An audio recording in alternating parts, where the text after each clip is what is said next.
பத்திரிகையாளர் திரு கோட்டீஸ்வரன் இணைந்திருக்கிறார். வணக்கம் சார். இப்போ 3 மணி இன்னைக்கு ஒட்டுமொத்தமாகவே பார்த்தீங்கன்னா ஓட்டர் டர்ன் அவுட் வந்து வாக்குப்பதிவு சதவிகிதம் கணிசமாக கூடியிருக்கு காலையிலேருந்தே வரும்போது. அதில் ரொம்ப குறிப்பாக இதுக்கு பதில் சொல்லுங்கள். ஏன் இந்த டர்ன் அவுட் அதிகமான டர்ன் அவுட்டுக்கு என்ன காரணம், அதை எப்படி புரிஞ்சுக்கிறது? சார், முதல்ல இந்த டர்ன் அவுட் ஒரு அதிகமான டர்ன் அவுட் வந்தது ஒரு மகிழ்ச்சியான ஒரு சந்தோஷமான ஒரு விஷயம். ஏன்னா ஒரு ஜனநாயக திருவிழாவில் மக்கள் பார்ட்டிசிபேட் பண்ணியிருக்கிறாங்க அப்படின்றத பார்க்கலாம். இப்போ 70% மேலே 3 மணி நிலவரம்னா நமக்கு இன்னும் 4, 5, 6 இன்னும் ஒரு 3 மணி நேரம் இருக்குது கிட்டத்தட்ட. அது 5, 6 2 மணி நேரம் இருக்குது. இப்போது 4 மணிக்கு எவ்வளோ பேர் போயிருக்காங்கன்றது நமக்கு தெரியாது. இன்னும் 2 hours இருக்குது. ஸோ அப்போ இது விஜய் வேற ஒரு 2 மணி நேரம் கூடுதலாக அவகாசம் கொடுங்கன்னு வேற கேட்டு பட் அது சார், அதாவது இதெல்லாம் சந்தர்ப்பவாதம். நம்ம அதையும் பேசிடுவோம். காலையில் 6 மணிலேருந்து சாப்பாடு சரியாக டிஃபன் சாப்பிடாமலாம் அங்கே டீச்சர்ஸு, ப்ரெசைடிங் ஆஃபீஸரு, காவல்துறை அதிகாரிகள்லாம் வெயிலில் கஷ்டப்பட்டு இருக்கிறாங்க. இவரே போய் 2 மணி நேரம் எக்ஸ்ட்ரா பிரச்சாரம் பண்ணும்போது எக்ஸ்ட்ரா 2 மணி நேரம் போலிங் அப்படின்னா அந்த டைம்ன்றது ஏன்னா இதெல்லாம் சட்டம் ஒழுங்கு பிரச்சனை இல்லாமல் டச்வுட் இந்த 70% நம்ம வாக்குகள் பேசிக்கின்ற இந்த நேரத்தில் ஒரு பெரிய அசம்பாவிதமோ ஒரு பெரிய அடிதடி தள்ளுமுள்ளோ அந்த மாதிரி ஒரு பெரிய விஷயம் எதுவும் இல்லாமல் உயிர் சேதங்களோ இல்லை அடிதடி போன்ற சட்ட ஒழுங்கு பிரச்சனைகள் இல்லாமல் அமைதியாக வாக்குப்பதிவு நடந்துக்கிட்டு இருக்குது. அதற்கு உண்மையிலே முதல்ல காவல்துறைக்கு நம்மளோட நன்றியையும் கண்ணியமான ஒரு முறையில் இந்த தேர்தலை எடுத்துகிட்டு போயிருக்கிறாங்க. அதாவது இன்றைக்கி போலிங்கை பொறுத்தவரையில் நான் சொல்கிறது, நேற்று பணத்தை பிடிச்சாங்களா, எலெக்ஷன் கமிஷன் கம்ப்ளைண்ட் அதுக்கெலாம் என்ன இல்லை. இவரோட கோரிக்கையில் ஒரு நியாயம் இருக்குதா தெரியலையா? இப்போ அவர் கேட்குறாரு நைட்டெல்லாம். இப்போ நீங்கள் பார்த்துருப்பீங்க சோஷியல் மீடியாவில் நிறைய ஃபுட்டேஜஸ் தெரிஞ்சது. கோயம்பேடில், கிளாம்பாக்கத்தில், சிங்காநல்லூரில் பஸ் ஸ்டாண்டில் காத்துக்கிட்டு இருக்காங்க. பஸ் இல்லாமல் இளைஞர்கள் கூட்டமாக சாரையாக காத்துட்டு இருக்காங்க. அவங்க குறிப்பிட்ட நேரத்தில் பஸ் கிடைச்சி ஊருக்கு போய் வாக்குப்பதிவு செய்ய முடியாது. அதனால அவங்களுக்கு நேரத்தை எக்ஸ்டெண்ட் பண்ணுங்க, பஸ்ஸை கூடுதலாக இயக்குங்க அப்படின்னு சொல்றாரு. சார், இது எல்லா தேர்தலும் இந்த மாதிரி பிரச்சனைகள் இருக்குது. அதாவது சார், நம்ம நடைமுறையில் என்ன இருக்குன்றது பார்க்கணும். முதல் நான் 4 காரணிகள் இருக்கிற மாதிரி புரிஞ்சுக்கிறேன். முதல் காரணி எஸ்ஐஆர். அதாவது நிறைய பேருக்கு ஒரே தொகுதியில் இங்கேயும் ஓட்டு இருக்கும், இன்னொரு தொகுதியிலையும் ஓட்டு இருக்கும், இல்லை இங்கே ஊர் இருக்கும், ஊரில் ஓட்டு இருக்கும் அப்படின்போது அதெல்லாம் நிறைய நீக்கம் பண்ணதுனால அந்த சதவீதம் இந்த வாட்டி நார்மலாக ஏறும். ஒரு 10%, ஒரு 8% ஏறலாம். ஏன்னா இப்போ 100 பேர் முன்னாடி வாக்காளர் நம்ம நம்பிட்டு இருந்தோம். அந்த 100 பேரில் ஒரு 10 பேர் பார்த்திங்கன்னா ஒன்று இந்த தொகுதியிலையும் இருப்பாங்க, இன்னொரு தொகுதியிலையும் இருப்பாங்க, இல்லை அவங்க பேர் ரிப்பீட் ஆகிருக்கும், இல்லை இறந்தவங்களோட பேர் நீக்காமல் இருந்திருக்கு. அப்போ அந்த 100ல் ஒரு 10 நம்ம கழிச்சிட்டோன்னா இப்போ மிச்சம் 90.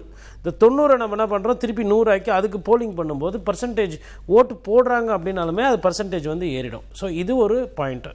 ரெண்டாவது ஆன்டி இன்கம்பன்சி, அதாவது அரசுக்கு எதிராக இருக்கக்கூடிய அந்த கெட்ட பேர், அது இல்லை அது நல்லா இருக்குது அப்படின்ற மாதிரி ஒரு பேசுபொருளாக இருந்தது. பட் அப்படி ஆன்டி இன்கம்பன்சி இருந்ததுனாலுமே உங்களுக்கு வாக்கு சதவீதம் அதிகரிக்கும். இது ரெண்டாவது காரணம். மூணாவது முக்கியமான ஒரு காரணமாக விஜய் அவர்களோட வருகை. இது என்னென்னா, இளைஞர்கள் நிறைய நேரத்தில் ஓட்டு போடாமல் இருந்தாங்க, அவங்க இந்த பேர்ட்டி நிறைய பேர் முன் ஓட்டு போட்டிருக்காங்க அப்படின்றது அந்த மூணாவது ஃபேக்டர். ஸோ யங்ஸ்டர்ஸ் அதேமாதிரி நகரங்கள்லேயும் ஓட்டு போடுறதில்ல அப்படின்ற மாதிரி சொல்லுவாங்க. அந்த விஜய் அவர் ஃபேக்டர்னால நிறைய பேர் ஓட்டு போட்டிருக்காங்க. நான்காவது இந்த பணப்பட்டுவாடா நிறைய இடத்துல நிறைய நடந்திருக்கு. இலவசங்கள் மக்களுக்கு காசு கொடுக்கறது, இல்லை அண்டாங் கொடுக்கறது, குண்டாங் கொடுக்குறது, இந்த மாதிரி வேலைகள், அது மாதிரி நிறைய கூப்பன் கொடுக்கறது, இதெல்லாம் நிறைய நடந்திருக்கு. ஸோ இதுவும் ஒரு காரணம். ஸோ இப்போ இந்த 4 காரணங்களும் சேரும்போது இப்போ போன முறையெல்லாம் உங்களுக்கு 70-72% பதிவாகுதுன்னா அது கூட இந்த வாட்டி ஒரு 15% நம்ம கூடுதலாக எதிர்பார்க்கலாம். கிட்டத்தட்ட 85 இல்லை ஒரு 87% நம்ம எதிர்பார்க்கலாம். அப்போது ஒவ்வொரு பொது தொகுதியுமே ஒரு இடைத்தேர்தலில் என்ன வாக்கு சதவீதம் கிடைக்குமோ அதை நோக்கி போகிறது. அப்போது அதில் இடைத்தேர்தலாவது இருக்காது, பட் அதில் நம்ம ஒரு 2-3% குறைத்து கொள்ளலாம்.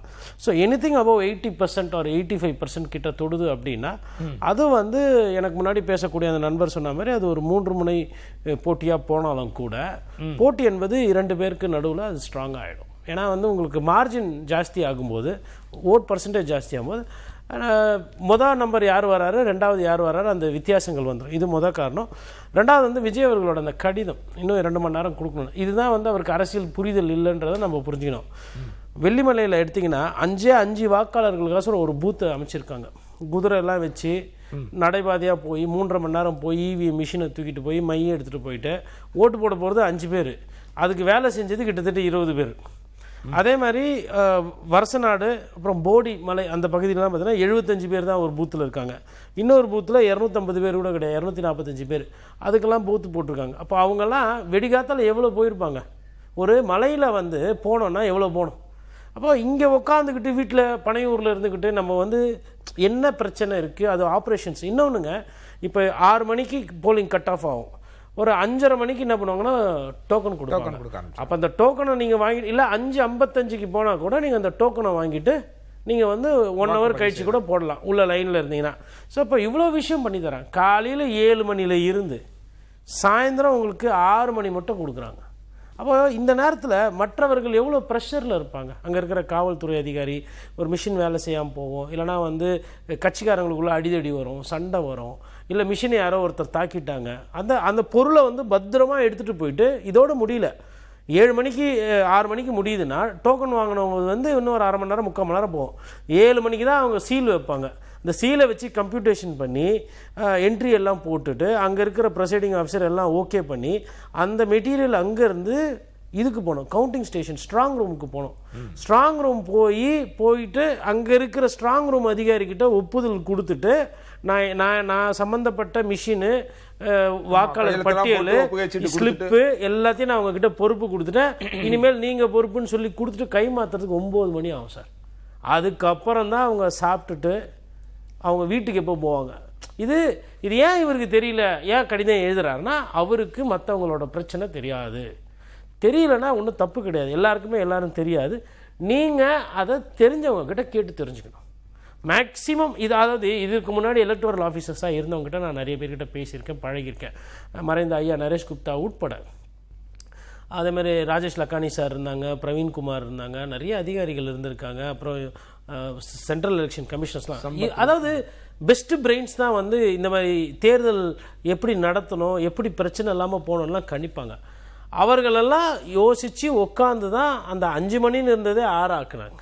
சரி, இவ்வளோ நேரம் கஷ்டப்படுறோம், இன்னும் ஒரு 1 மணி நேரம் நான் இப்போ ஒரு டியூட்டியே 8 மணி நேரம் தான் செய்யணும்னு சட்டம் சொல்லுது. ஆனால் இந்த தேர்தல் நேரத்தில் பார்த்திங்கன்னா கிட்டத்தட்ட 15 மணி நேரம் 16 மணி நேரம் உடல் உழைப்பு பண்ண வேண்டியது. காவல்துறை அதிகாரிலாம் அந்த பூத்துக்கு வெளில இருக்கிற ஒரு நிலைமை யோசிச்சு பாருங்கள்.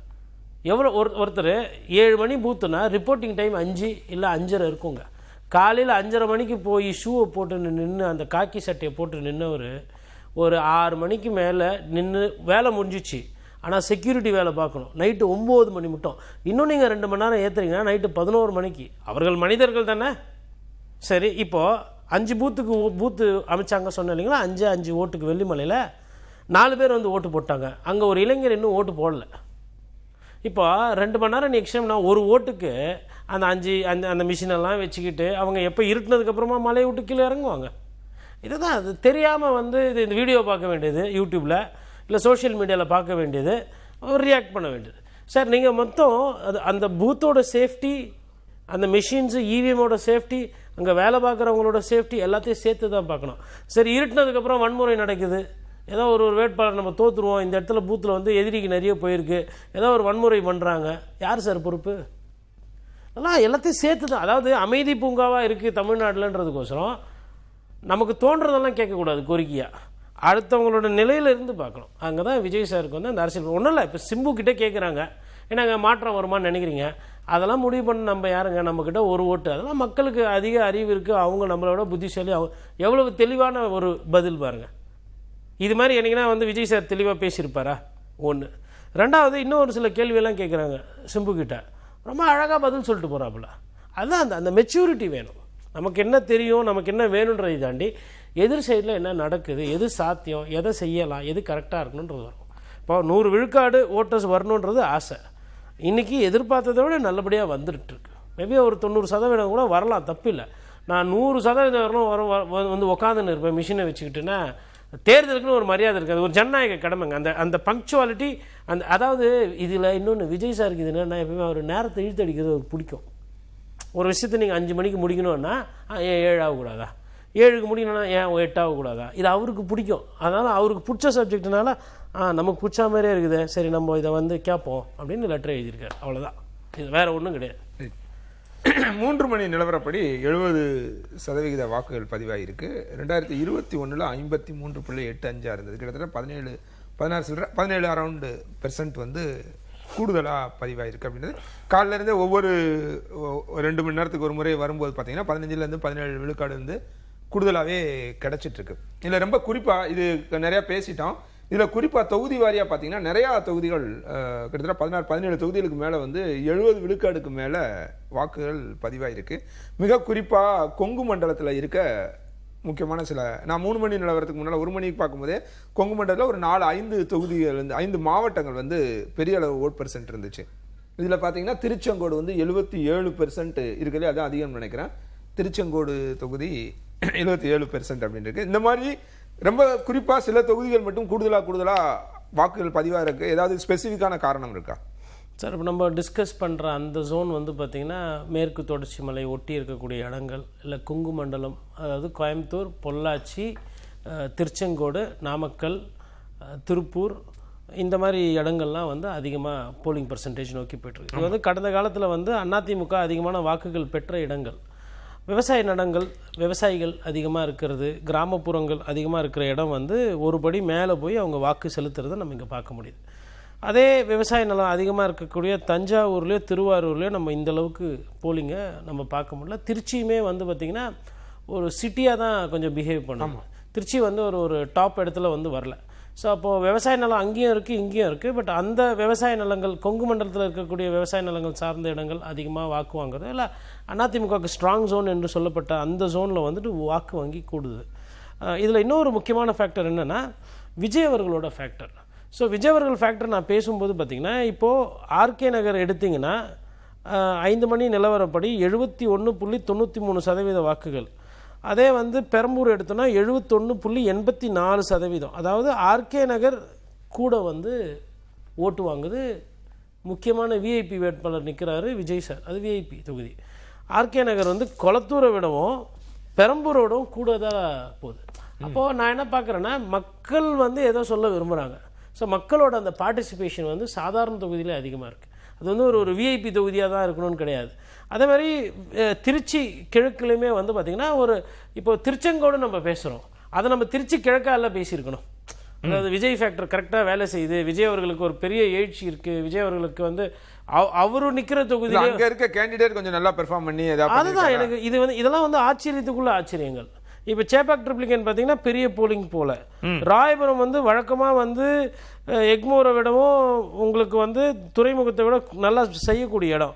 ஆனால் ராயபுரத்தில் வந்து வாக்கு வங்கி அந்தளவுக்கு வரல. இன்னொன்று லேபர் டாமினேட்டட் ஏரியா ஜாஸ்தி இருக்குது. அப்போது இது ஒரு சில விஷயங்கள் வந்து ஃபஸ்ட்டு ரவுண்டில் பார்த்தீங்கன்னா காலையில் சேப்பாக் ட்ரிப்ளிகேனு ராயபுரம் துறைமுகத்தை விட வழக்கமாக கம்மியாக ஓட்டு வரக்கூடிய அண்ணாநகர் முந்தி சொல்லுது 2%. ஆமாம், அண்ணாநகரில் எப்படி 2% கூட வருது? அதான் அண்ணாநகரில் எப்பயுமே அவ்வளோவா சீக்கிரமாக தெரியும், கொஞ்சம் நல்ல வசதியாக இருக்கக்கூடியவர்கள் நிறைய இருப்பாங்க, வந்து ஓட்டு போட மாட்டாங்க. ஆனால் அண்ணாநகர் வந்து இது பண்ணுது. ஆனால் மயிலாப்பூர் அதை எப்பயுமே மயிலாப்பூர் போலிங் கம்மியாக இருக்கும் தென்சென்னையில், மயிலாப்பூர் அதே மாதிரி பிஹேவ் பண்ணுது. அப்போ இந்த 16 தொகுதிக்குள்ளேயே ஒரு தொகுதி மாதிரி இன்னொரு தொகுதி இல்லை.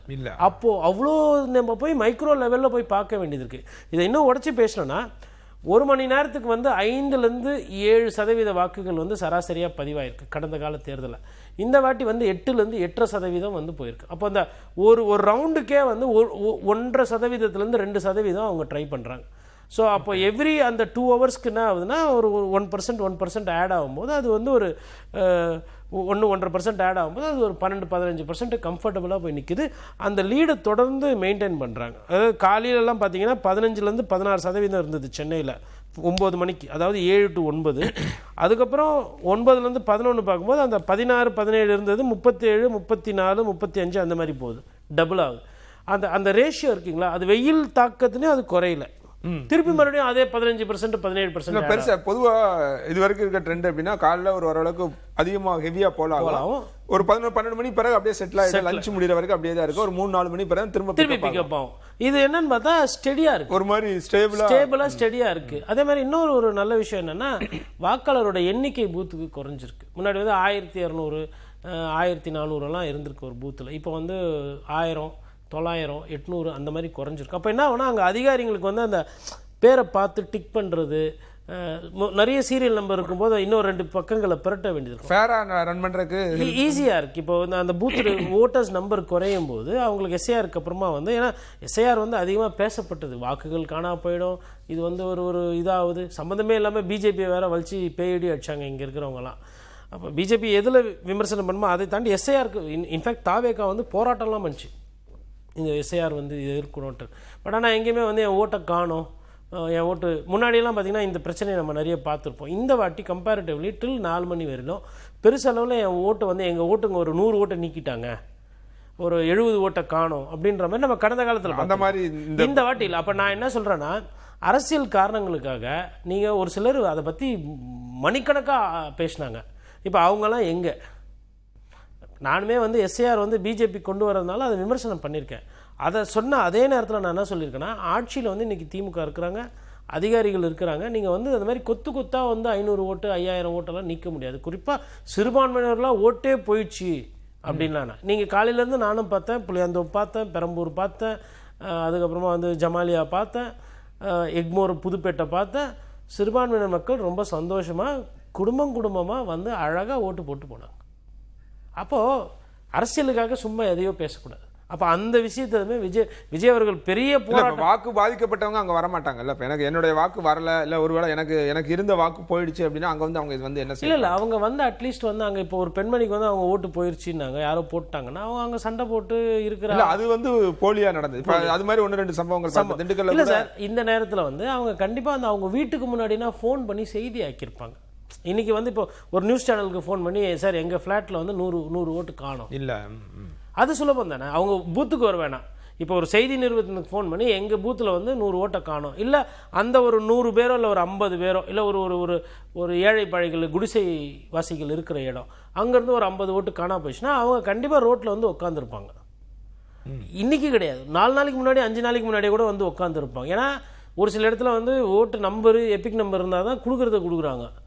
அந்த மாதிரி பிரச்சனை நம்ம எதுவுமே பார்க்கல. இப்போ இன்றைக்கி ஒண்டி கிடையாது, அது மாதிரி இருந்ததுன்னா அது வந்திருக்குன்ற. அப்போது வித் ஆல் டியூ ரெஸ்பெக்ட், தேர்தல் ஆணையத்தோட ஒரு சில விஷயங்கள் வந்து இந்த வாட்டி வந்து நல்லா பண்ணியிருக்காங்க. அவங்க எங்கே வந்து சரியாக பண்ணலை அப்படின்னா ஸ்பெசிஃபிக் கம்ப்ளைண்ட்ஸ்.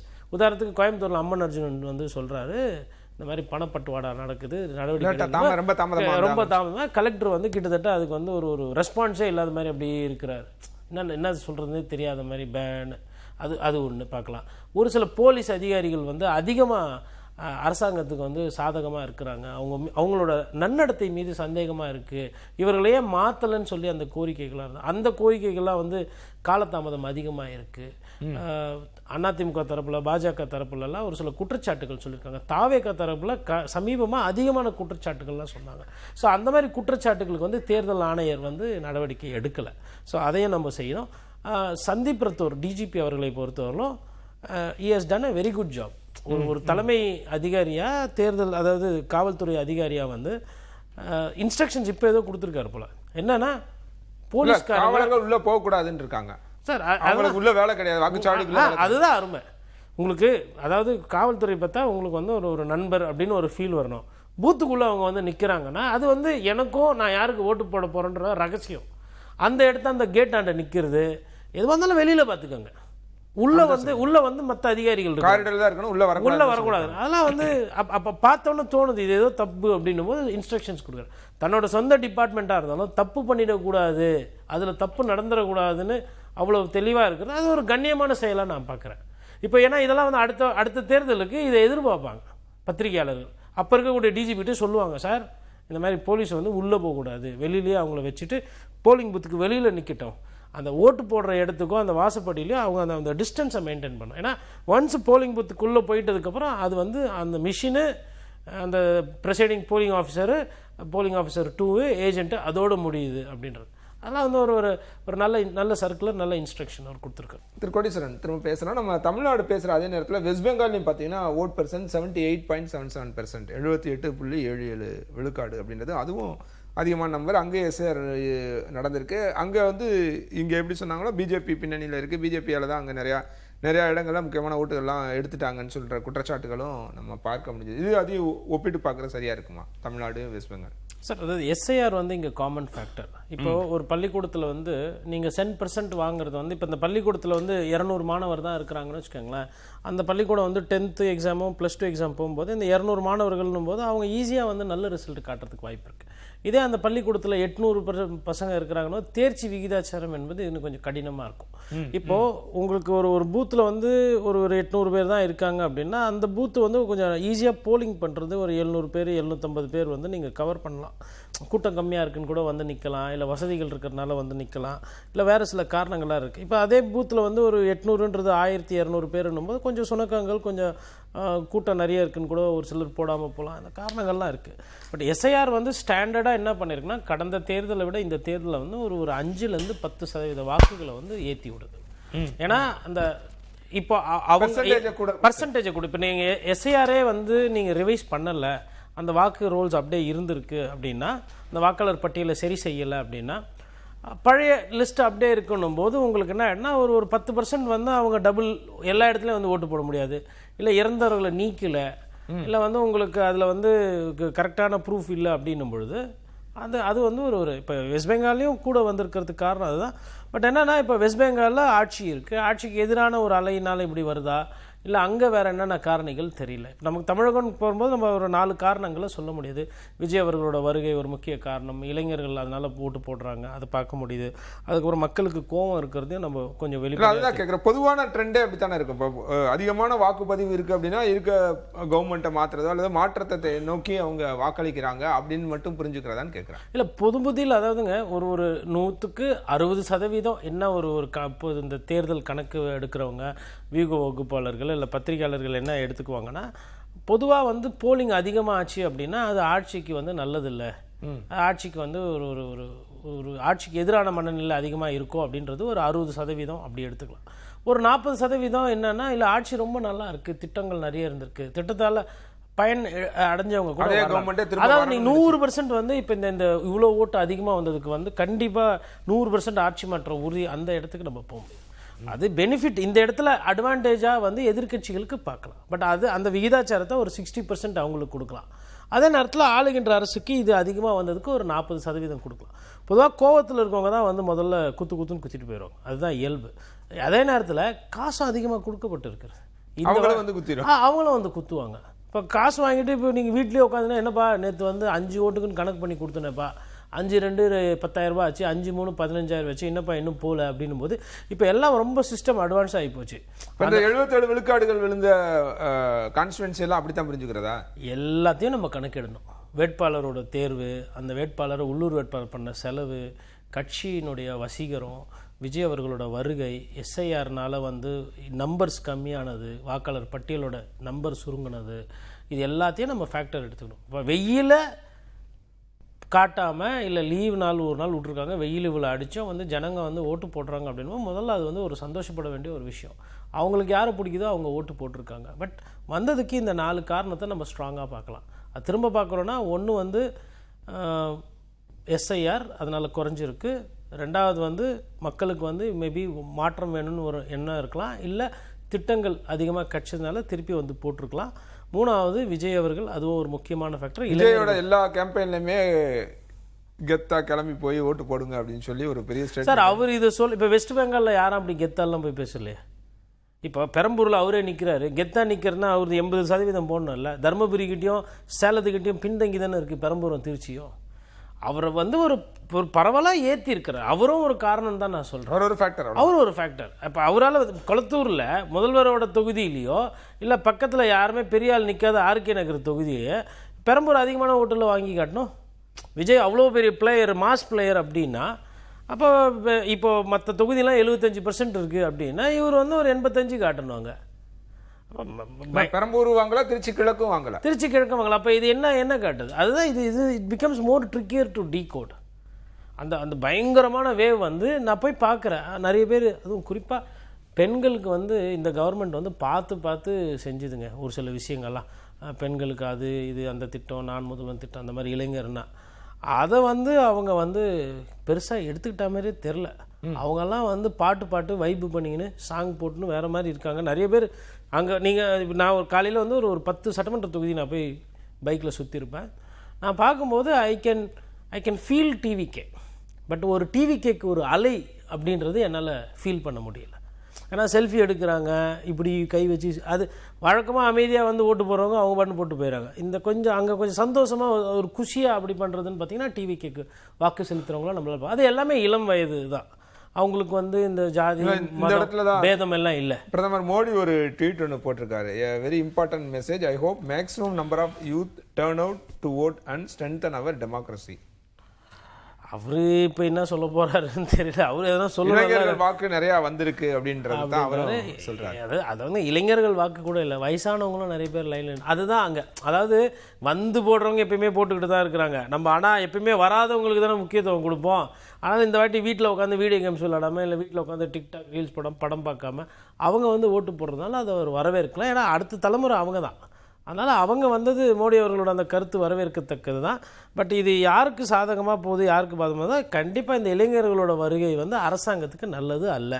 அது என்னால் ஒரு பத்திரிகையாளராக உணர முடிஞ்சுது இன்றைக்கி நான் பார்த்த வரையிலும். அது வந்து அரசாங்கத்துக்கு போகிற மாதிரி தெரியல அந்த ஓட்டு. அது தாவேக்காவுக்கு போகுதா, நாம் தமிழர் கட்சிக்கு போகுதா, இல்லை ஓரளவுக்கு அதிமுகவுக்கு போகுமா அப்படின்றத பார்க்கணும். அதேமாதிரி பாரதிய ஜனதா கட்சி வேட்பாளர்கள் நிற்கிற இடத்துல பெரிய போலிங் வரலை, அதையும் நம்ம பார்க்கணும். இப்போ சென்னையிலே பார்த்தீங்கன்னா மயிலாப்பூர், வழக்கமாக மயிலாப்பூர் போலிங் போகாது, பட் 10% வித்தியாசமாக காட்டணும் உங்களுக்கு 3 மணிக்கே. அவங்க வந்து 70% போலிங் ஆகுது அப்படின்னா, இப்போ மயிலாப்பூரும் வசதி வாய்ப்புகள் இருக்கிறவங்க தான், அண்ணா நகரும் வசதி வாய்ப்பு இருக்கிறவங்க தான். பட் அண்ணா நகர் ஒரு 70% தாண்டுது, அதே மயிலாப்பூர் எடுக்கும்போது அந்த சதவீதத்தை தாண்டலை. அப்போது அந்த உள்ளூர் வேட்பாளரோட வசீகரம் இருக்குது பாருங்கள். இப்போ இதே நீங்கள் சேலம், தருமபுரி அந்த பெல்ட்டை எடுத்தீங்க, நாமக்கல் எடுத்தீங்கன்னா அவங்க வந்து அந்த பர்ஃபார்மன்ஸ் வந்து ரொம்ப நாளாகவே அதிகமாக இருக்குது. எனக்கு இதில் சர்ப்ரைஸ் வந்து என்னென்னா, இல்லை நான் ஒரு பெருமைப்பட வேண்டிய ஒரு விஷயம், ஒரு சென்னை வாசியாக மெட்ராஸ்காரனா என்னென்னா, வழக்கமாக மெட்ராஸ்னாவே வந்து போலிங் இருக்காது. இல்லை ஒரு சின்ன திருத்தம், இப்போ நீங்கள் சொன்னதில் வந்து பாஜக கண்டஸ்ட் பண்ணுற தொகுதிகளில் வாக்கு வந்து ரொம்ப குறைவா இருக்குன்னு பார்த்ததுல நம்ம அவினாஷி வந்து 77.43 அது ஒண்டி அந்த லிஸ்ட்ல மட்டும். அதுல ஆமா, இப்போ நீங்க 37 சீட்டு நிக்கிறீங்க கிட்டத்தட்ட. சாரி பண்ணிக்கணும், 27+5 33ல வந்து நம்ம தேட வேண்டியதா இருக்கு. ஐயா நயினார் நிக்கிற தொகுதியுமே ஒரு பெரிய அதிகமான அந்த லிஸ்ட்ல வரல. ஸோ அப்போ அவினாஷியை வந்து நான் ஜோனா தான் பார்க்குறேன், ஐயா எல்முருகனா பார்க்கல அதை. ஏன்னா அந்த ஜோனே மொத்தமா எல்லாம் ஏறி இருக்கு, போல் பர்சன்டேஜ் அப்படி வேணா பார்க்கலாம். மொத்த கொங்கு பெல்ட்டே ஏறுமோ, அவினாசி அலையில போகுது. அப்போ ஏன்னா அப்போ அதே வந்து கோயம்புத்தூர் வானதி அவர்கள் நிக்கிறதும் அது ரிஃப்ளெக்ட் ஆயிருக்கணும். நான் என்ன கேள்வி, இந்த கொங்கு பெல்ட்டோட நம்பர்ஸ் கூடுறதுல வந்து இப்படி ஒரு ஃபேக்டர் இருக்குமா? ஒருவேளை செந்தில் பாலாஜி தான் அதுக்கு பொறுப்பு இவங்க தரப்புல அப்படின்னும் போது அங்க வேற ஏதாவது அவரோட வியூகம் ஏதாவது ஒர்க் அவுட் ஆயிருக்கும்னு நினைக்கிறீங்களா? சார் நம்ம முன்னாடியே பேசின மாதிரி 4மே காரணம் தான். எஸ்ஐஆரும் காரணம் தான், செந்தில் பாலாஜியோட சிறப்பு சலுகைகள் திட்டங்கள், அவர் மக்களை குஷிப்படுத்தி எடுத்த அந்த கஷ்டமான கடின உழைப்பு, விஜய் அவர்கள் வருகை, அதிமுக கோலோச்சிற இடம், இது எல்லாமே தான் காரணம். வெறும்னே கொங்கு வந்து அப்படியே வந்து பண்ணலை. மேபி அங்கே மக்கள் இப்போ விவசாய பெல்ட்டில் வந்து நிறைய ஓட்டு வருது, மேபி அவங்களுக்கு கோவம் கூட இருக்கலாம். விவசாயிகளுக்கு வந்து கரும்புக்கு போதிய விலை கொடுக்கல, கரண்ட் விலை ஏற்றிருக்கிறீங்க, பீக் அவர் இது போகிறீங்க, அந்த இடத்துல எல்லாமே வந்து இந்த இடத்துல காமன் மேன் ப்ராப்ளமும் இருக்குது. இன்ஃபேக்ட் சுருக்கமாக சொல்லலாம், அந்த கரண்ட்டை வந்து அந்த பீக் அவர் சார்ஜஸ் வாங்குறது, அதுக்கப்புறம் மாதம் 2 முறை கரண்ட் பண்ணல, கரண்ட் விலை ஏற்றுனது தான் அங்கே ஒரு பெரிய கோபமும் கூட, அது கூட அந்த கோபமாக இருக்கலாம். இது நம்ம வந்து கிளியர் கட்டாக இந்த ரிசல்ட் வரும்பொழுது எந்த கட்சிக்கு போதுன்னும் போது, இப்போது ஒருவேளை பிஜேபிக்கு எதிராக டிஎம்கே பேசியிருக்கு, ஓட்டு அதிகமாக வந்து திமுக அங்கே ஜெயிக்குதுன்னா அப்போ பிஜேபி மேலே கோவத்தில் இருந்திருக்காங்க. அதாவது அதிமுக பிஜேபியோட கூட்டணி வச்சது தமிழக மக்கள் ஏற்றுக்கல, திமுக சாதமாக நம்ம பின் பாயிண்ட் பண்ண முடியும். இல்லை தாவேக்கா நிறைய ஓட்டுகள் வாங்கி சீட்டே கன்வெர்ட் ஆகுதுன்னா நம்ம புரிஞ்சுக்கலாம். அப்போ இது வந்து கோவம் போட்டிருக்காங்க, திமுக மீதையும் கோவம் இருக்குது, அதிமுக மீதும். இல்லை அதிமுக அதிகமான இடங்கள் அங்கே எடுத்தது ஜெயிக்குது அப்படின்னா, கடந்த முறை போலவே அது ரிப்பீட் ஆகுதுன்னா அப்போ நம்ம வந்து அரசுக்கு எதிரான அலை, விஜய் வந்தும் ஒன்றும் பெருசாக பண்ண முடியல அப்படின்ற மாதிரி டீகோட் பண்ணலாம். பட் இப்போ நான் பார்க்கும்போது இந்த 4 காரணிகள் இது வந்து ஒரு நல்ல விஷயம். இதில் ரொம்ப சர்ப்ரைசிங்லி காஞ்சிபுரம் வந்து நல்லா பண்ணியிருக்கு. இதில் இன்னொன்று ரொம்ப முக்கியமாக நம்ம பார்க்க வேண்டியதுன்னா, நீங்கள் இந்த பிரச்சனைகள் பற்றி பேசும்போது இப்போ கிளாம்பாக்கம், தாம்பரம் ரயில் நிலையம் இங்கெல்லாம் வந்து இந்த காஞ்சிபுரத்தை பற்றி காஞ்சிபுரம் அப்போ இதில் என்னென்னா, Kilambakkam is a complete failure. ஏன் ஃபெயிலியர் அப்படின்னா, கிளாம்பாக்கத்தில் போய் பஸ் ஏறணும்னு விருப்பப்படுறவங்க போய் பஸ் ஏறிக்குவாங்க, செங்கல்பட்டு பக்கத்தில் இருக்குது இல்லை வண்டலூர் பக்கத்தில் இருக்குன்னும் போது அவங்களுக்கு அது ஒரு முனையமாக மாறும். பட் ஆனால் கோயம்பேடில் வருஷம் பஸ் ஏறி போனவங்களையோ இல்லை அவங்களுக்கு எந்த இடம் வசதின்னு நினச்சி இருந்தவங்கள நீங்கள் மாற்றும் போது இது மாதிரி பிரச்சனைகள் வரும். கிளாம்பாக்கம் ஒவ்வொரு தீபாவளி பொங்கல் அப்பவும் பிரச்சனை, அது இன்றைக்கி தேர்தல் அப்பவும் பிரச்சனையாக இருக்குது. அது வந்து ஒரு பஸ் ஸ்டாண்டு புதுசாக கட்டுறதுன்றது ஒன்றும் தப்பு கிடையாதுங்க. பட் ஜனங்களை வந்து நீங்கள் இங்கே தான் ஏறணும் வெளியூர் போகிறதுக்கு நீங்கள் கட்டாயப்படுத்துறது இருக்கீங்களா, அது கண்டிப்பாக இன்றைக்கி கிளாம்பாக்கத்தில் கஷ்டப்பட்டுட்டு யார் போனாலும் கண்டிப்பாக அரசுக்கு ரொம்ப சந்தோஷம். நீங்கள் கிளாம்பாக்கம் பஸ் ஸ்டாண்டு கொடுத்து நாங்கள் அப்படியே ரொம்ப சுலபமாக போகிறோம்லாம் யாரும் நம்ப மாட்டாங்க, நினைக்க மாட்டாங்க. இது கிளாம்பாக்கம் ஃபஸ்ட்லேருந்தே அரசுக்கு ஒரு பெரிய தலைவலியாக இருந்திருக்கு. இது தேர்தல் நேரத்தில் அது ஒரு தலைவலியை கொடுத்துருக்கு. அதாவது திட்டங்கள் என்பது மக்கள் தேவைக்கேற்ப இருக்கணும். நம்ம ஒரு இடம் இருக்குது, அங்கே வந்து ஒரு பஸ் ஸ்டாண்டு பெருசாக கட்டலாம், ஜனங்களெல்லாம் நீங்கள் கோயம்பேடுலேருந்து கிளாம்பாக்கம் போகிறதுக்கே 1 hour 1.5 மணி நேரம் ஆகுதுன்னா what is the purpose of it? அப்போ நீங்கள் வந்து அங்கங்கே ஒரு மாதவரத்தில் ஒரு முனையம் இருக்குது, கோயம்பேடில் ஒரு முனையம், Kilambakkam should have been facility அது ஆஃபர் பண்ணியிருக்கோம். வேணும்னா யூஸ் பண்ணிக்கோங்க. மற்றபடி கோயம்பேடில் ஆப்ஷனலாக தான் வச்சுருக்கணும். அதை நீங்கள் ஃபோர்ஸ் பண்ணது வந்து இங்கே பேக் ஃபயர் ஆகுது.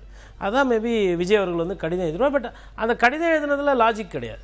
இப்போ கூட இப்போ ஆதவர்ஜனாவும் ஏதோ அதை பற்றிலாம் பேசிக்கிட்டு இருக்காரு ட்விட்டர்லன்ற மாதிரிலாம் ஓடிக்கிட்டு இருக்கு. அதை பார்க்கணும். திருப்பி இப்போ காஞ்சிபுரம் பற்றி நம்ம பேசினோன்னா, காஞ்சிபுரம் வந்து கிட்டத்தட்ட அரியலூர் பெரம்பலூர் அதற்கு நிகரான ஒரு பர்சன்டேஜை வந்து காட்டுது. செங்கல்பட்டை விடவும் அதிகம், திருவள்ளூரோட அதிகம், சென்னை விட அதிகம்னும் போது காஞ்சிபுரம் கொஞ்சம் நகரமயம் அதிகமாக ஆகிட்டு வர ஒரு இடம். இப்போ காஞ்சிபுரத்தில் இது இருக்கணும் போது எனக்கு என்ன விவசாயிகளுக்கு அங்கே பிரச்சனையா, இல்லை மேல்மா செய்யாறு எதனா வேலை செய்யுதா, இல்லை பரந்தூர் வேலை செய்யுதா? ஏன்னா போராட்டங்கள் அதிகமாக சந்தித்த ஒரு மாவட்டம்னு பார்த்தீங்கன்னா காஞ்சிபுரம். அதேமாதிரி திருவண்ணாமலையிலையும் அந்த விவசாயிகள்லாம் அந்த போராட்டம் பண்ணப்போ கைது செய்யப்பட்டு இருக்குது. பட் திருவண்ணாமலை அந்த மாதிரி நம்பர்ஸ் எதுவும் வரல. பட் காஞ்சிபுரத்தில் இது இருக்குது. என்ன த்ரோ பண்ண போகுதுன்றதை நம்ம பார்க்கணும். இப்போ அதே நேரத்தில் நம்ம இன்னும் இப்போ கூட இன்னொன்று பார்த்தோன்னா காங்கேயம் வந்து 78.31% இருக்கிறதுலே அதான் ஹியூஜ் போல இருக்குது. நான் 77 அதிகம் நினச்சேன். காங்கேயம் 78.31. இதுக்கு என்ன காரணம் இருக்கும்? காங்கேயம் ரேடார்லேயே இல்லை. அதாவது நம்ம வந்து அரூர் பார்த்துருக்கோம், தருமபுரி பார்த்துருக்கோம், பெண்ணாகரம் பார்த்துருக்கோம் கடந்த காலத்தில். அதாவது பின்தங்கின மாவட்டங்கள் ஒரு சில நேரத்தில் வந்து கள்ளக்குறிச்சி, அது மாதிரி விக்கிரவாண்டி, இதெல்லாமே வந்து ஒரு திடீர்னு பார்த்திங்கன்னா சர்ஜ் ஒரு 10% கூட காட்டும். குறிப்பாக இன்னும் உடச்சி சொல்லணும்னா வன்னியர் டாமினேட்டட் சீட்ஸ் பார்த்திங்கன்னா சம்டைம்ஸ் வந்து நார்த் தமிழ்நாடுலையோ இல்லை வெஸ்ட் தமிழ்நாடுலையோ வந்து நமக்கு அந்த மாதிரி நம்பர்ஸை காட்டிருக்கு. பட் இது காங்கேயம் வந்து பேருக்கு ஏற்ற மாதிரி திடீர்னு எங்கேருந்து இந்த காங்கேயம் காலம் மாதிரி வந்திருக்கு. அது லிஸ்ட்லேயே காலையிலேருந்து லிஸ்ட்டில் இல்லை. ஒரு மணி வரும். 78% இன்னும் 2 மணி நேரம் கையில் இருக்குன்னா தே ஆர் க்ளோசிங் டுவர்ட்ஸ் 90%. கிட்டத்தட்ட ஏதோ 10th போர்டு எக்ஸாமில் ஃபர்ஸ்ட் மார்க் வாங்குற ஸ்டூடெண்ட்டு மனப்பாடம் பண்ணி கஷ்டப்பட்டு படித்து எடுக்கிற மார்க் மாதிரி இருக்குது. Hats off to Kangeyam people. என்ன ஃபேக்டர் இருக்குன்னு தெரியல. இன்னைக்கு நைட்டு போட்டு இது வரைக்கும் நம்ம பார்த்ததுல ஒவ்வொரு தொகுதி ஒவ்வொரு மாதிரி ஒர்க் பண்ணிட்டு இருக்குன்னா அது என்ன ஃபேக்டர்? மக்களோட மூடு என்னவா இருக்கு? மக்களோட மூடு ஒரு பிரச்சனைங்க. அது நம்ம கணிக்க தவிர இப்போ இந்த காங்கேயத்தில் இருக்க கட்சிக்காரங்களோட நிலைமை நினைச்சாதான் கஷ்டமா இருக்கு. அந்தந்த மாவட்ட செயலாளர் எல்லாம் கூப்பிட்டு கேட்பாங்க. இப்போ 90%ன்றாங்களே, இதில் எனக்கு எவ்வளோ உனக்கு எவ்வளோ அண்ணா ஈஸியாக என்ன சொல்லுவானே, டிஎம்கேக்கு 30ன்னு, தாவேக்காக்கு 30ன்னு, அதிமுக ஆனால் க்ளோஸாக போகுதுன்னு சொல்லிட்டு வசதியாக போயிட்டு இங்கிட்டு ஒரு 3 கூட்டிக்கிட்டு அங்கிட்டு ஒரு 3 குறைச்சிக்க வேண்டியதான். இந்த மாதிரி தான் போவோம். இப்போ 90%லாம் போலிங் போகுதுன்னா இடைத்தேர்தலாம் நம்ம சொல்லிடலாம் இது ஆளுங்கட்சிக்கு ஆதரவாக போயிடுச்சு. இதே ஒரு பொது தேர்தலில் இந்த மாதிரி வருதுன்னும் பொழுது it is very difficult to calculate. But ஆனால் அந்த ஜோனை வச்சு பார்க்கும்போது காங்கேயம் வந்து அந்த கொங்கு பெல்ட்டுக்குள்ளே வருது. அப்போ ட்ரெடிஷ்னலாக வந்து ஏடிஎம்கேக்கு அந்த சைடு ஒரு அட்வான்டேஜ் ஒன்று இருக்குது. ஸோ அதனால் அது வந்து இந்த மாதிரி இந்த க்ளோஸ் காலாக போகிறது ஏடிஎம்கே இப்போ இதே வந்து எனக்கு வந்து இப்போ தஞ்சாவூரில் இந்த மாதிரி ஆயிருக்கு, திருவாரூரில் இந்த மாதிரி ஆயிருக்கு, கும்பகோணத்தில் இந்த மாதிரி ஒரு 70-80% போகுது அப்படின்னு நான் அந்த அட்வான்டேஜை வந்து டிஎம்கேக்கு தான் கொடுப்பேன். அது என்னன்னா அந்த டெரெயினில் அவங்க ஸ்ட்ராங்காக பண்ணுவாங்க. பட் அவங்க ஸ்ட்ராங்காக பண்ண தொகுதிகள்லாம் இருக்குது. ஃபார் எக்ஸாம்பிள் திருச்சி போன வாட்டி 9க்கு 0, அங்கெல்லாம் எங்கேயுமே 75 வரல, 70 நிற்கிது. திருவாரூர் எல்லா தொகுதியும் ஜெயிச்ச இடம். அதாவது நன்னில ஒண்டி தான் தொகுதி, மிச்சம் 3மும் சரியான வெற்றி. அதாவது 30,000-40,000 ஓட்டு. திருத்துறைப்பூண்டியெல்லாம் கம்யூனிஸ்ட்டு வந்து பேயடி அடிக்கும். அது அங்கே ரெட்டலை நின்றாலும் சரி, இல்லை ரெட்டலை கூட்டணியில் யார் நின்றாலும் சரி, கதிரவாசுத்தியன் வந்து அவ்வளோ சவுண்டாக இருக்கிற ஒரு தொகுதி. இப்போ அந்த மாதிரி தொகுதிகள் வந்து ட்ரெடிஷ்னலாக வருது அப்படின்னா எனக்கு புரியுது. அதே மாதிரி நீங்கள் சென்னையில் எடுத்திங்கன்னா காங்கேயத்தை தொடர்ந்து குமாரபாளையம் 80 விழுக்காடு 80 காங்கேயமே 78னா குமாரபாளையம் கவுண்டம்பாளையம் அதெல்லாம் எல்லாம் கம்மியா அப்படின்ற மாதிரி இது கொங்கு மக்களுக்கு இடம். கொங்கு மக்கள் வந்து இந்த வாட்டி ஏதோ சொல்ல நினைக்கிறார்கள். அதாவது இப்போ வழக்கமாக வன்னியர் இருக்கக்கூடிய அதிகமாக அந்த மத சார்பில் இருக்கிறவங்க இல்லை. அதனால எனக்கு திரும்ப என்ன கேள்வினா, கொங்கு பெல்ட் ஏடிஎம்கேவோட கோட்டையாவே இருந்தது, மொத்தமாக இருந்தது அப்படின்னும் போது இந்த மாதிரி ஹியூஜ் பவுல் அப்படின்றது எதை கன்வே பண்ண ட்ரை பண்ணுறாங்க? இல்லை இப்போ திமுக தரப்புல இல்லை செந்தில் பாலாஜி பயங்கரமாக வேலை செஞ்சிருக்காரு கூட சொல்லலாம். ஆனால் அது நம்ம எண்ணும் போது தான் தெரியும் என்ன காரணம். பட் இது வந்து இங்கே நாங்கள் தாவேகா ஃபேக்டர் அங்கே ஏதாவது பெருசாக ஏதாவது ப்ளே பண்ணியிருக்க வாய்ப்பு இருக்கா? இல்லை அந்த ஏரியாலெல்லாம் இல்லை. நானுமே அங்கே இல்லை நான் போயிருக்கேன். அதாவது நான் வந்துங்க 90% வந்து நான் நினைக்கிறது வந்து ஓரளவுக்கு நம்ம ஃபீல்டில் இருந்தது நம்ம பார்க்குறோம். 10% நம்ம சரியாக பார்க்க தவறிட்டோமான்றது தெரியல. பட் அந்த சைடு காங்கேயம் திருச்செங்கோடாச்சும் ஓகே அவர் இருக்கிறார். பட் காங்கேயம் குமாரபாளையம் இந்த சைடு அப்புறம் பொள்ளாச்சி இந்த சைடெல்லாம் இவ்வளோ பீக் வர்றதுக்கு வந்து அங்கெல்லாம் வந்து தாவேக்கா அந்தளவுக்கு இன்ஃப்ராஸ்ட்ரக்சர் அவங்களுக்கு கிடையாது. திராவிட கட்சிகள் அளவுக்கு அவங்களுக்கு வந்து அந்த இடத்துல வந்து ஒரு பெரிய வாக்கு வித்தியாசமோ இல்லை அவங்களோட அந்த கட்சி உட்கட்டமைப்பு இருக்கு இல்லைங்களா, அது வந்து அங்கே பெருசாக இல்லைன்றது தான் நான் புரிஞ்சுக்கிறேன். இது வந்து வேற மேபி ஒன்று விவசாய பெல்ட்ன்றதுனால அந்த மக்கள் வந்து கோவத்தை காட்டுறாங்களா அப்படின்றது நம்ம பார்க்கலாம். இல்லை வந்து இந்த இடம் வந்து இது அதிமுகவோட ட்ரெடிஷ்னலாக ஜோனு அவங்களே திரும்ப வரணும் அப்படின்றதுனால எந்த வகையில் விட்டு கொடுத்துடக்கூடாதுன்றக்கா கூடுதலாக போட்டாங்க அப்படின்னு புரிஞ்சுக்கிறதா இருக்கும். இந்த மாதிரி ஒரு ட்ரெண்ட் வந்து நம்ம முன்னாடி தமிழ்நாட்டு எலெக்ஷன்ஸில் லோக்சபாக்கு பார்த்துருக்கோம். அதாவது காங்கிரஸ் தோக்கும், அப்போ வந்து காங்கிரஸ்க்கு அதிகப்படியான வாக்குகள் நம்ம திருப்பி செலுத்தியிருக்கோம். பாஜக மத்தியில் ஜெயிக்கும். யூபிஏ 1 and 2 போனதுக்கப்புறம் பார்த்தீங்கன்னா என்டிஏ 1 வருது, என்டிஏ 2. இப்போ என்டிஏ 3வது முறையாக முதல் பிரதமர் மோடி இருக்கிறார். எல்லா முறையுமே வந்து காங்கிரஸ்க்கு வந்து அதிகமான ஓட்டை வந்து தமிழ்நாடு கொடுத்துருக்கு. அதாவது நீங்கள் வேலை தோக்குறது எங்களுக்கு வேலை, ஆனால் எங்களுக்கு இது ஜெயிக்கணும் அப்படின்னு மேபி அந்த மாதிரி ஒரு கெமிஸ்ட்ரிக்கு இதை அதனால தான் இது மேபி செந்தில் பாலாஜி ஃபேக்டராக இருந்ததுன்னா செந்தில் பாலாஜி மொத்த கொங்குக்கும் பண்ண முடியுமான்றது தெரியல. இப்போ கோயம்புத்தூரில் ஒண்டி ஏறுது அப்படின்னு பார்த்தா நான் அதை புரிஞ்சிக்க முடியுது. இல்லை அவர் பொறுப்பு அமைச்சர் கிடையாதுனால கூட அவர் தான் பொறுப்பு, அங்கே அவர் தான் பொறுப்பு பெல்ட் எல்லாத்துக்குமே. பட் அவரால் எப்படி ஒரு 30 தொகுதியிலையுமே வாக்கு வங்கியை கூட்ட முடியுமா அப்படின்னா இஸ் நாட் அ சூப்பர்மேன். அப்போ I see this as a zonal benefit for ADMK. இது வந்து அந்த ஜோனில் வந்துட்டு இப்போது செந்தில் பாலாஜி ஒருத்தர் இருக்கிறாரு. அப்போ திமுகவில் நேரு அவர்களும் ஒரு பிளேயர் தானே. அப்போ நேரு அவர்களால் திருச்சியில் ஏன் வந்து ஒரு 80% 85% அதை நோக்கி போக முடியல, காட்ட முடியல? இப்போ அது ஒரு கேள்விக்குறி. அதே மாதிரி தஞ்சாவூரும் திருவாரூரும் கோட்டை, அங்கே வந்து உங்களுக்கு ஐயா செந்தில் பாலாஜியோ நேருவோ வேணாம். இன்னமும் திருவாரூரில் நான் என்ன நினைக்கிறேன்னா ரிசல்ட்ஸ் பெருசாக மாறாது. திருவாரூர் தஞ்சாவூரில் கிட்டத்தட்ட திமுக டெல்டாலே பெருசாக மாறாது. அப்போ டெல்டாவில் வந்து இந்த மாதிரி ஒரு மூவ்மெண்ட் என்னால் பார்க்க முடியல. நம்ம இதுவரையிலும் டெல்டாவில் எந்த மாவட்டமே ஏறின மாதிரி நம்ம இல்லை. அப்போது நாகப்பட்டினத்துலேயும் விவசாயம் நல்லா இருக்குது. கடலூர் ஃபார் சேஞ்ச் காலையில் மதியம் 1 மணி 2 மணி அப்போல்லாம் வந்து ஒரு ட்ரெண்ட் மாதிரி வந்தது. கடலூர் உள்ள பார்த்தது. பட் கடலூர் வந்ததுன்னா I wouldn't have been surprised. என்ன காரணம்னா கடலூரில் டிவிகே ஃபேக்டர் வந்து பெருசாக கிடையாது. கடலூருக்கு விஜய் போகவே இல்லை. ஆமாம், அது இன்னொன்று ஒரு பெல்வெதர் சீட். கடலூரில் ஒரு இண்டிகேஷன் வருது அப்படின்னா இப்போ கடலூரில் வாக்கு விகிதாச்சாரம் ரொம்ப அதிகமாக வருதுன்னா அது வந்து அரசாங்கத்துக்கு ஒரு தலைவலி அப்படின்ற மாதிரி நம்ம புரிஞ்சுக்கலாம். ஏன்னா கடலூர் வந்து எப்பயுமே மாறி மாறி வரும். கடலூர் வந்து ஒரு டஃப்பாகவும் இருக்கும். அந்த கடலூர் விழுப்புரம் வந்து பார்த்திங்கன்னா ஒரு 4 முனை போட்டி இருக்கும். தாவேக்கா வர்றதுக்கு முன்னாடியே விசிகா இருக்குது, பாட்டாளி மக்கள் கட்சி இருக்குது, அதிமுக இருக்குது, திமுக இருக்குது. 4 கட்சியுமே ஆக்டிவாக இருக்கிற ஒரு ஜோன் விழுப்புரம். அப்போது அது எப்படி பிஹேவ் பண்ண போகுதுன்னு பார்க்கலாம். பட் ஆனால் விழுப்புரம் எதுவும் பெரிய நம்பர்ஸ் இன்னும் நமக்கு த்ரோ பண்ணலை. விழுப்புரத்தில் ஒன்றும் வரல. விழுப்புரம் வானூர் அதெல்லாம் சொல்லிக்கிற மாதிரி பெரிய நம்பர் இல்லை. அப்போ நார்த் தமிழ்நாடு வந்து ஓரளவுக்கு ஏறுது. பட் கொங்கு செட்டிங் தி விழுப்புரம் வந்து 71.09. அதான் காஞ்சிபுரம் மாதிரி பிஹேவ் பண்ணும் நமக்கு. இப்போ காஞ்சிபுரமும் அதே தான், விழுப்புரமும் அப்படியே கடலூரும் அதே மாதிரின்னும் போது அதில் வந்து நம்ம பெருசாக ரீட் பண்ண முடியல. அதே மாதிரி வில்லிவாக்கம் 70.42, விழுப்புரம் 71.4. ஓகே. இன்னொன்று நான் நினைக்கிறேன் நிறைய பேர் வந்து இங்கே சென்னையில் வேலைக்கு வந்தவங்கலாம் இப்போ ஊருக்கு போயிட்டு அங்கே போய் அவங்க வாக்கு செலுத்துறாங்க. அதனால இப்போ சென்னை வாசிகள் எப்பயும் ஓட்டு போட மாட்டாங்கன்னு இருந்தால் அந்த ஒரு அவப்பெயர் வந்து இந்த வாட்டி குறைக்கப்பட்டுள்ளது. இப்போ மெட்ராஸ்காரனா சென்னையில இருந்து அவங்க இருக்கிறவங்க ஓட்டு போட்டிருக்காங்க. அப்போ அதுக்கு நன்றி எஸ்ஐஆர், அப்புறம் விஜய் வருகை. பட் சென்னையில் வந்து பெருசாக கோயம்புத்தூர் மாதிரி கொங்கு மாதிரிலாம் பெருசாக கவனிக்கல. அப்போ ஜனங்க வந்து சரி கவனிக்கலாம்னு பரவாயில்ல, எங்கள் கடமையை நாங்கள் வந்து ஆற்றுட்டோம் அப்படின்ற மாதிரி வந்திருக்கு. 2021 கம்பேர் பண்ணும்போது கம்பேரிட்டிவ்லி சென்னையோட நம்பர்ஸ் வந்து அதிகம் தான். அது ஒரு நல்ல செய்தி தான். அது சென்னை மாவட்டமாகவே பார்த்தீங்கன்னா 68.13.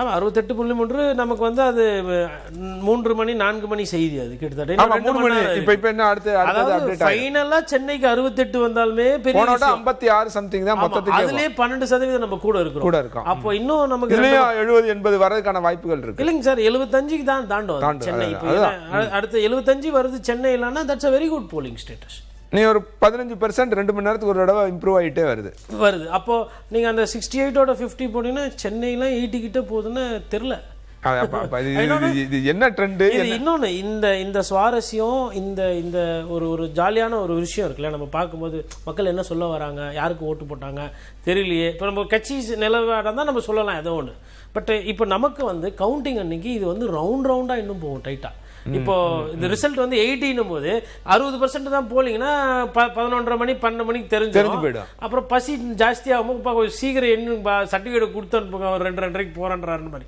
இது கிட்டத்தட்ட ஒரு 3 மணி ஆயிடும் இப்போ இந்த போலிங் எக்ஸ்ட்ரா போலிங் கவுண்டிங்ல வந்து ஒரு 1.5 மணி நேரம் எக்ஸ்ட்ரா டேபிளா கவுண்ட் பண்ணி டேபிள் எக்ஸ்டெண்ட் ஆகும் ஏன்னா ரவுண்டு 14 ரவுண்டு வர வேண்டியது 18 ரவுண்டு ஆகும் மேபி ஆனால் ஏர்லி லீட்ஸ் வந்து நம்ம மத்திய சென்னையில இருந்து எதிர்பார்க்கலாம் அன்னைக்கு ஏன்னா துறைமுகம் வந்து வாக்காளரோட எண்ணிக்கை மினிமமான போலிங் ஸ்டேஷன்ஸ் எங்க இருக்கு 1 லட்சத்துல இருந்து ஒரு 1.5 லட்சத்துல வர்றதுக்கான வாய்ப்பு அதெல்லாம் வந்து ஏர்லியா வரதுக்கு நமக்கு வாய்ப்பு இருக்கு ரைட் பார்க்கலாம் இப்போ எப்படி இருக்குன்னு தெரியல மே 4 தெரிஞ்சிடும் எல்லா கேள்விகளுக்குமான விடைகள் உங்களுடைய நேரத்துக்கும் கருத்து போயிருக்கும் நன்றி